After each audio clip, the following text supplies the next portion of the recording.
Welcome to the Harvesting Wisdom podcast. Together we explore the vast landscapes of life, delving into the rich soil of experiences, sowing the seeds of curiosity, and harvesting the profound wisdom that each episode unfolds.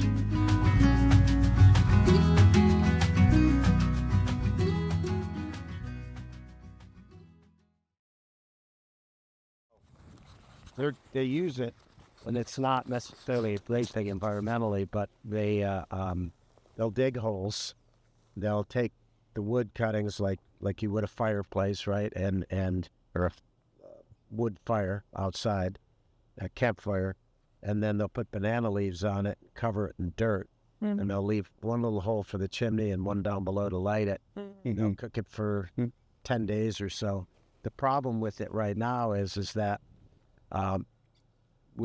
they don't have a lot of consistent electricity. They don't have natural gas, but they have to cook. So they use it for their cooking. And when they're doing it, they don't have clean stoves. So clean stoves are a huge thing because about 5% of the pollution in the world comes from black soot from these fires, right? And so the other problem is they're clearing the forest. Their forest's more of a bush than a forest, but they're clearing that and to get that wood. They've outlawed it, but it's still going on. You can't stop. You gotta do it. Yeah, and that's how they also fire the clay to make bricks or blocks to do all their housing. So you can't stop it. That's where a sustainable product like hemp, which you're growing in a 90-day cycle of biomass, chopped up, run it through the pyrolysis if you want to use a tank or let them. Anybody can just do it in the ground.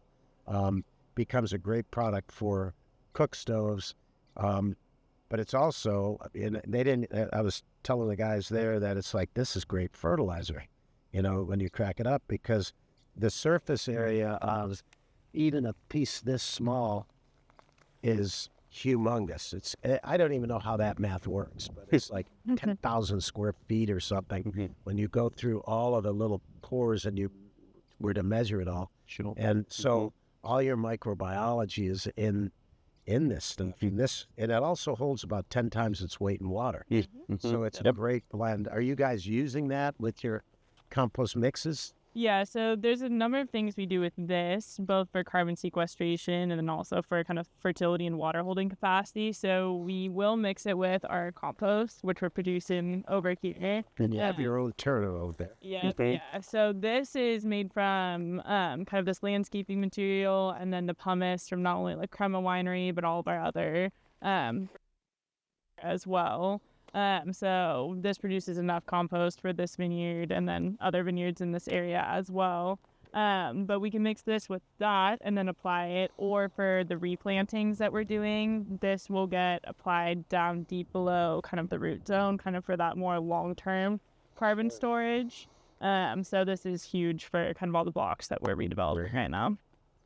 Do you have any animal compost at all that you put in, a small percentage of that? So this was vegan compost for a couple years, but now we're incorporating animal manure as well. I believe there was duck manure that was used this last year and chicken manure, and then I think there was another one too that I can't recall. But we also have used kind of biosolids from our wastewater ponds. That was a really neat addition that we used the previous year. So we had, I think it was like 57 truckloads. Do you have any issues with that, with permitting or any of that, with the biosolids? No, it was mostly lees from barrels, and so it's dead yeast primarily, and it was really high in nitrogen, so that was actually perfect. And it was already really bioactive, so it really kickstarted the whole composting process. And is our goal, I always get this number wrong, but is it 3 to 5 tons per acre? For the compost that we're trying to spread? That's what we're trying to do? It depends on kind of the vineyard, and you don't want to over apply compost if you don't need it. So I think the goal at one point was, like 3 to 5 tons an acre, but now also looking at that and being real selective with, does that block really need the compost this year? But from a carbon sequestration potential, like 5 tons an acre is great. So what we'll do is some of the farms that we operate with, if we're using other minerals with the compost, we have an enhanced compost. you can get by with a lot less, 2 to 3 to 4. Mostly it's 5 tons to 10 tons per acre for the crops that we're doing. But we deal with a lot of sandy soils. So sandy soils, it goes up more because you're really dealing with soil structure. That's where the compost kind of helps. 3 to 5 would be consented, and you're right. You don't need it every year. You only need it every once, especially when you start growing. It's really kind of a good thing to. If you're going to till, because when you till, you're bringing all that dirt from the bottom, which hasn't had oxygen in years, up to the top, and all your good soil food goes down. So when you start with composting, it seems to be kind of a good way. How about water? Now, composting needs a water system. So if you see, not underneath, but if you see that tank over there, you can, they will apply water to this. That's not the compost tea maker, is it? No, I think that's the one. No. They look very similar. And one of the things we've done as a company that's part of our sustainability efforts is almost all of our vineyard ranches have an on-site water reservoir. And so we have one that's sort of behind the barn we're at. To the left, there's a big water reservoir there that helps feed this vineyard. And so, but that was one thing. Jess Jackson years ago made a comment about how he felt water was going to be the next gold in California because of the severe droughts. And so, and so as they started purchasing vineyards or developing them, they always made sure that they had a water source, and sometimes that was by building reservoirs on the property. So, and you will see on certain properties the big inlets, and it's all subterranean drainage into the reservoir. Okay. One thing we didn't talk about yet too was the one thing that we've done this vineyard too is we've also done some groundwater recharge pilots just to because we have the Russian River that's not far from here. We have a creek that runs through this property that I think feeds the Russian River. So there's been some winters where we've purposely flooded a couple blocks of here to then get that water for groundwater recharge. Your salts. It'll bring your salt stop. So we've worked with a lot of the local water agencies on some of those projects. We use I have several of the turners like that. Probably a little bigger than that one, but not. I don't like them like the huge ones as much. But do yours have sprinkler heads in them? No, I don't believe that these ones do. We have we have another vineyard in Alexander Valley where we're doing the compost. I think we have one of those machines at that facility. This one was bought secondhand. Most of mine are too. They're not huge $high machines anyway, like 35 grand. We'll run pipe under the ground, like along this row here, for instance, and then we have quick couplers, and then what we do is pull hose, about 2,000 feet of hose, and go all the way up the windrow, all the way back. But the spray heads are going while it's turning. Got it. Okay. So that's the perfect way of making a compost. You go through a lot of water, but you can literally get it to heat up, go thermophilic for 3 weeks, and you're done. And then you could add water to it if you wanted, but the reality is that you've already killed the pathogens and the seed pathogens and everything else. It's kind of a cool system. Vineyard at all? What is that? Do you ever use a chicken rake? None of the three of you? No, no, that is. Chicken rake is. It's a way of herding chickens. So these coops, they're actually designed to go within the rows. So we will move that throughout and kind of pen them up like this.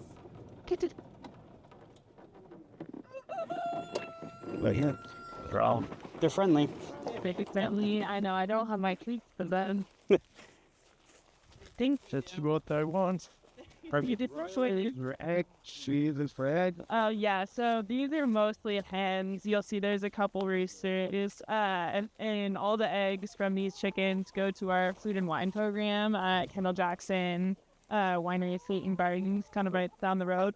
So I'm just on. Be careful. Oh, the electricity. I think it might be off. But yeah, so we run them through the vineyard. I think there's around 100 of them right now. and all sorts of different kinds. We get around 400 eggs a week from them, so quite a few. So you were talking about vegan mulch, Vegan compost. vegan compost, I mean, right? So yeah, we weren't applying any manure to it for a couple of years. So to make a vegan wine, it really doesn't matter what compost you use, right? No. No, it's just how you clarify it. Yeah. So do you make any vegan wine at all for experiment? We do. We make a number of ones, not by design, that are vegan. It's just we don't make a lot of ads. You don't clear it. But then there are some of our Sonoma Coast, for example, which is our largest production Chardonnay. Then that one it's hard to say that it's vegan. Sometimes there's a trace of something that we used. Have you tried using bentonite at all? Oh, we use bentonite. You did? Yeah. Okay. And that's more for, say, heat hazes. But now there's things like pea proteins that are being used in place of, say, casein or gelatin. So we're exploring the use of those. So they use eggs and frass, right? That's right. Yep. What a pretty bird that is, huh? Yeah, that's one of our roosters.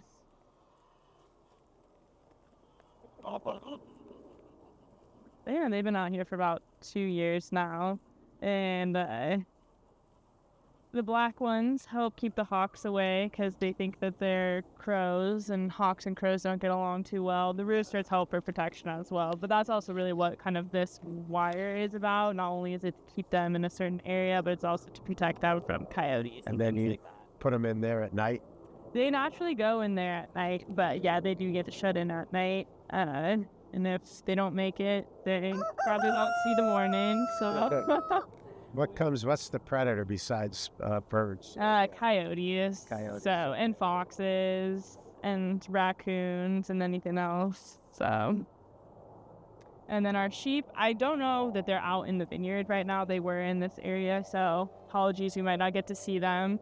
But we have, I think it's like 120 Dorper sheep now. It's a South African variety. And they run through the vineyard most of the year. They're heavily involved in our trials. And they have a couple nice livestock guardians with them, the dogs that keep them safe from those predators as well, because they will stay in the vineyard overnight. They won't go back to the barn at night. Oh, okay. And you're not familiar with sheep. You ever see a sheep? Well, one or two. It is interesting because these, as Alex was saying, they're Dorpers. They're South African, and am I correct in saying that they want to eat neck down? So they won't go up and attack its hinds? They're meat sheep, so they're a lot stockier. They're not as tall, so that helps as well. But sometimes they will climb one on top of the other to try to get to the good stuff. But Crazy animal. yeah, what we've done too is run an electric wire kind of along the fruit zone to kind of deter them, because if your nose gets zapped a couple times, you're not going to try that again. That's a sheepery. Yeah, exactly. So no, they're a lovely addition. They seem to be very selective about what they eat. Yeah. They don't eat the weeds you want them to eat. That's what I noticed. I brought them in. Goats the same way. I brought them in, and they're like, eat that. They do a good job when it's early in the year and everything is tender, but when you start to get to this time of year and you're growing like thistle and Gets stuff, a woody. yeah, they're not as interested in that. The chickens, they seem to like it all right, but as soon as it turns brown, no one's really interested in that. Yeah. Another podcast with Harvesting Wisdom. I'm your host, Mike McMahon.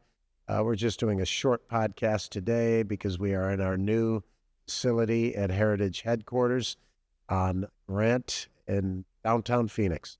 I love this headquarter because it's right off of 7th and I can't get lost.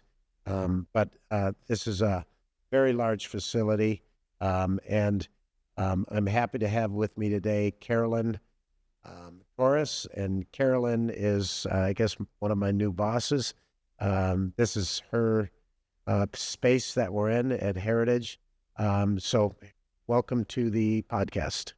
Well, thank you, Mike, for the invitation and allowing us to be part of this beautiful project that you guys are creating not only educational content for the community so they can learn about sustainability, but also connecting businesses with other businesses that are working in that field. So we're proud to be part of that project and given the opportunity. We are also happy to be given the opportunity to work with you guys. Great. Now, tell me a little about your background. Where did you grow up? Where did you go to school? When did you start? Well, you didn't start this all on your own. You started it with a co-founder, somebody you know. Yes. So tell me a little about that history and what brought you to this space. Well, I'm originally from the Dominican Republic, born and raised. In '95, my family decided to move to the United States. I met my husband, then my boyfriend, in New Jersey. Oh. And he decided that he wanted to pursue a career in physics and science. Oh, so he transferred to ASU, and I decided to do the same. So my bachelor's degree is in marketing and design and graphic design. Then obviously the necessity took me a direction on the banking world, more in the finance field. And back in 2007, I decided to get a real estate license to help my clients because they were going through a tough situation back then, the whole housing crisis that was going on. Definitely know about that. Yes. So I started doing real estate back in 2007. And little by little, I started meeting a lot of clients that had needs when it came to commercial real estate. And then we started hosting networking groups, and it grew from 60 to 70 to events with 400 of them at the same time. So those things get expensive. So we decided, why don't we create a space that not only we could host our networking events, but also connect, cultivate relationships, and help them grow. That's how Heritage Headquarters was born, as a multicultural sensitive space that embarks on creativity. So whatever their business need is, we want to go ahead and help them with that. So if they need to create a podcast, well, we have the space, we have the equipment. If they want to do more networking, we got the space, we got the equipment. And what's the overall vision of Heritage then? It's just to being that connector, or do you have a specific mission in mind, working with children or whatever it may be? And our slogan is connect, cultivate, and grow. Our mission, as I mentioned earlier, is to create a culture-sensitive space that communities could come together. Like your community that is teaching about, again, sustainability and how to be more green, per se. We want to connect them with a community that maybe is not as educated in that field by bringing them to whatever invitations you want them to be part of. So, as I said, we have a database of hundreds and hundreds of business owners that, depending on their needs, our goal is to connect them with organizations, resources that allows them the opportunity to grow. Okay, now, let's talk a little about the space. Yes. We threw our first party, we being Soil Seed Water and Urban Farming, with a new organization that we were founding members of, or actually Joe specifically and Rodolfo, and that was the U.S. Compost Council, the Arizona branch. So we're we've just started that. We were rookies of the year, and we've working with different politicians on legislation, and what's really cool is we're working with all of our theoretically competitors in the space, but they're really friends and they're not competitors at all. We really understand that we all have to work together to be able to do what we're doing. But we had a party down here, went really good. So this space is Versatile. very versatile, and it's a huge, huge building. Tell me a little about the building and the space and what brought you to do this. Well, as I mentioned, I started doing commercial real estate because some of the clients' needs, and I fell in love with this space when I was showing it to a client. It's 15,000 square feet of space. It's beautiful because you have a patio, you have access to a beautiful gallery upstairs, and then downstairs we have additional space that we could host activities like the one that you guys were hosting with the AC Composting Council. Right. So we love the versatility. And then during the day, we have groups that come in, they work out of here. Then also we have space, sure. Yes, and we have BNI chapters that also meet in this space during the day. We're working with different organizations that host their meetings once a month. And like I said, we love the diversity of it. Mm-hmm. And if given the opportunity, if they say, hey, can you invite people? If we have permission, yes, we'll spread the love, because that's what we are about. There. Spreading awareness on initiatives that align with the mission and vision of building strong communities. And that's why we feel very blessed to have you guys, because it aligns with those values that we're looking to bring to the community. And you literally just put this stage together for us that we're sitting here. Yes. Our normal podcast studio is that way, Yes. behind the black curtain. Yes. But this space right here, this whole stage, put together pretty quickly. Exactly. And it's pretty great. And it's set up for us to have a large audience here. So how'd you come up with that? You got technical people here. You got. Yes, we have a very strong partners that, again, because we're looking to bring value, and sometimes speed is one of those. Like if you guys have an idea, say, hey, you know what, we're looking to do this. Of course, given the enough time, at least a couple of days, we could go ahead and pivot, right? And bring and fulfill the needs that our clients have. And in this case, like I said, your mission aligns very well with some of the things that we're looking to bring to the community. And when you mentioned that you want to have an audience, you want to bring in guests so the community could also connect with them and learn about them, I was very happy to accommodate that. Even though the studio is in another section, we're like, well, we'll make it work. And we're blessed, and we will welcome any organization, anybody that, again, is looking to make a change. So that's this space. That's Heritage. Heritage But the headquarters. Heritage has got a huge footprint within this building, but the building is enormous. Yes. It was an old warehouse back, I don't even know when Phoenix probably first got started, right? It's actually one of the first distribution centers in the whole West Coast. It used to be a distribution center for products that used to go to Utah, Las Vegas, LA. So the products will come here in trains from the East Coast or whatever other locations, and the train will bring it right here. And who is I don't know if you even know who the owner, what organization, but they still there's other organizations within the building, but they still have empty space. So maybe it's worth giving a plug to them about, who would they contact if they want to come down, check out what you have, but they're They looking can contact me, as you're I a realtor. mentioned. Yes, Oh, okay. as How I about mentioned, I'm a commercial real estate professional. So if Okay. they want to contact me and get more information about the other spaces that are available in the building, Right. it's a beautiful building. Like I said, it's right in the heart of downtown. It's You so, can't miss some of these big high rises we have in town, some people might consider it prestigious, but they're boring. Is this space a little bit eclectic, but really a fun place to come every day? And what a great space, right? That means Very that modern, Yes. whoever redid the whole building. the building, job. I know it was done in collaboration with the City of Phoenix. It was a project Okay, that good. the City of Phoenix also had a part in it, to bring not only more businesses to this location. The building is located in the warehouse district. So you'll see a lot of new spaces being built.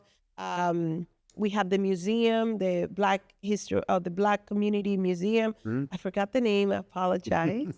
But we also have the ASU Gallery, right next to us. So there's a lot of movement in this area, and that's why when I first visited, I fell in love, because there's something very important that they say in real estate. It's all about location, location, location. Yeah, and we've got a variety of series of podcasts that we'll do from here. Some of them are remote, like the Earth Day thing is going to be streamed. Upstairs, there's an amphitheater too.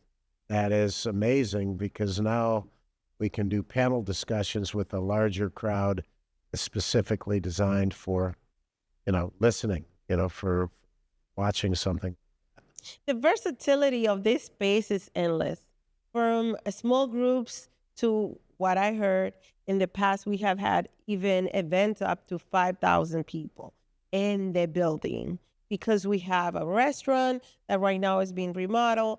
Also, we have the amphitheater, as you mentioned.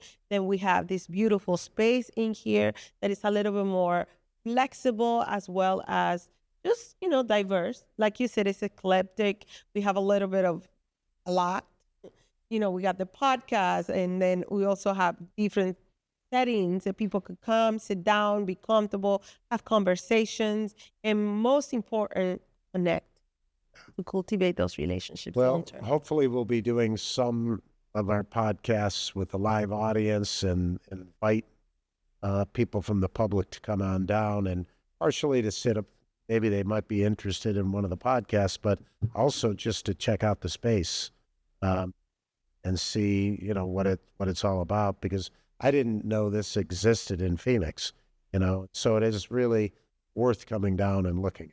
No, and definitely being part of, having access to a community such as yours, and just like us, right? We work with a diverse group of individuals and organizations. The connections that you build throughout your business career, or even your personal development career, are important. And being able to connect with organizations like yours is important, especially because in this day and age, sustainability. I'm sorry. Sustainability. Yeah, exactly. Yeah, I have to say it over English and is my over. second language, and so there's words that sometimes I struggle with, but that doesn't mean that I'm going to go ahead and shy away to speak to the community and help them again connect with you guys. Okay, before we close, because we'll be doing this more, the co-founder's name? Oh, yes. So this project was a mission of love between my husband and I. So this is another one of our babies. So Jose Torres is a co-founder. And I'm glad that you brought him up, because he'll be watching this and be like, oh, what happened? You didn't mention my name. Yeah, Jose. And you're still doing your commercial real estate. Is he still involved with science and physics? Or is this it now? This is the baby? This is our baby. He is very passionate as far as education goes. He loves math. He loves science. That at the same time, he also loves community. We have 3 beautiful children that we want to make sure that they connect, not only with their roots. That's why we call it heritage, because not only we bring social events as far as networking for businesses, but we also bring cultural events. We have being able to connect with different organizations. Great learning experience. Exactly. And now that I know he's an educator, we've got our platform at Urban Farming Education, our education platform, which is preschool all the way to senior level in high school. And it's garden-based STEM learning, right up his alley, right? And using, I think, 4 different very credible education platforms that are kind of clamped together. But we think it's also a better way of learning, the model that we have. And so we'll be talking about, the environment and about community. That's what we're all about. So anyway, Carolyn Torres, I appreciate you being here, and, welcome us to this new space. And we'll be doing some other great things. Hopefully we have our little secret room that we're still talking about doing something really cool and interactive, and maybe using AI and a lot of cool technology. So hopefully that's something we see in the near future as well. But thank you again for being here. Well, thank you for having me, and welcome to Heritage Headquarters. All right. Thank you.